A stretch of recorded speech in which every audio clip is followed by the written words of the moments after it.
திருப்பத்தூர் திமுக வடக்கு மண்டல முகவர்கள் பயிற்சி மாநாட்டில் கலந்து கொள்ள சென்னையிலிருந்து ரயில் மூலம் ஜோலார்பேட்டை வந்தடைந்த முதலமைச்சர் ஸ்டாலினுக்கு உற்சாக வரவேற்பு அளிக்கப்பட்டு வருகிறது. அந்த காட்சிகளை பார்க்கலாம்.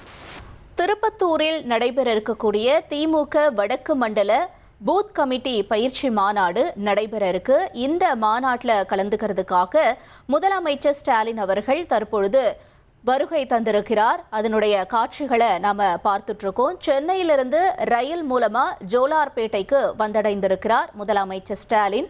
அவருக்கு அங்கு உற்சாக வரவேற்பு அளிக்கப்பட்டு வருகிறது. இந்த உற்சாக வரவேற்பினை தொடர்ந்து அடுத்தபடியாக முதலமைச்சர் ஸ்டாலின் அவர்கள் தொடர்ந்து திமுக வடக்கு மண்டல முகவர்கள் பயிற்சி மாநாட்டில் கலந்து கொள்ள இருக்காரு. அங்க அவருக்கு பல்வேறு தரப்பினர் உற்சாக வரவேற்பு அளிச்சிட்டு வராங்க. அந்த காட்சிகளை நாம திரையில பார்த்துட்டு இருக்கோம். இனி செல்லும் இடமெல்லாம் செய்தி. தந்தை டிவியின் வாட்ஸ்அப் சேனலை ஃபாலோ பண்ணினா செல்ல இருக்கும் இடமெல்லாம் செய்தி. இதோ QR கோட் இப்பவே ஸ்கேன் பண்ணுங்க, ஃபாலோ பண்ணுங்க.